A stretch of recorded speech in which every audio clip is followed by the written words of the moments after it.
Le jour à l'école, le soir à l'hôtel ou dans des foyers d'urgence, Maïssa, 3 ans, a fait sa première rentrée début septembre. Elle est très contente d'aller à l'école d'abord, mais le problème c'est qu'elle se réveille à 6 heures du matin.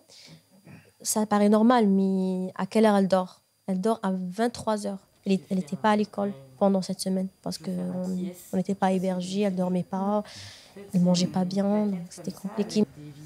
Ça fait mal au cœur de voir nos enfants souffrir avec nous comme ça. C'est anormal, quoi.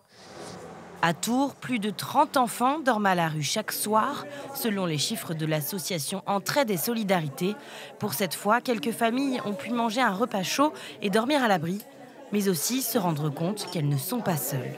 Je pensais trouver moins de familles, mais je me rends compte qu'il y a beaucoup de personnes comme moi dans la même situation que moi. Et mon cœur de mère ne supporte pas. D'une précarité à l'autre, ceux qui ont besoin d'aide donnent aussi de leur temps et parfois leur place pour une nuit. Même si j'ai pas de logement, j'ai un toit au-dessus de ma tête, donc je préfère laisser ma place à quelqu'un qui en aura plus besoin que moi. Il y a 1 an, des professeurs du Sanitas ont fondé le collectif Pas d'enfants à la rue, voyant certains de leurs élèves sans toit le soir venu. Depuis, c'est la débrouille pour réussir à loger des familles toutes les semaines.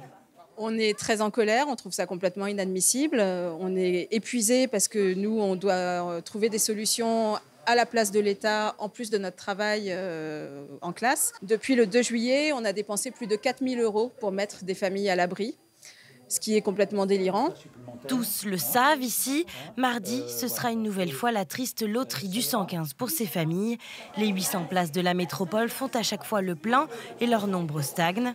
Les demandes, quant à elles, ont augmenté de 50% en 2 ans.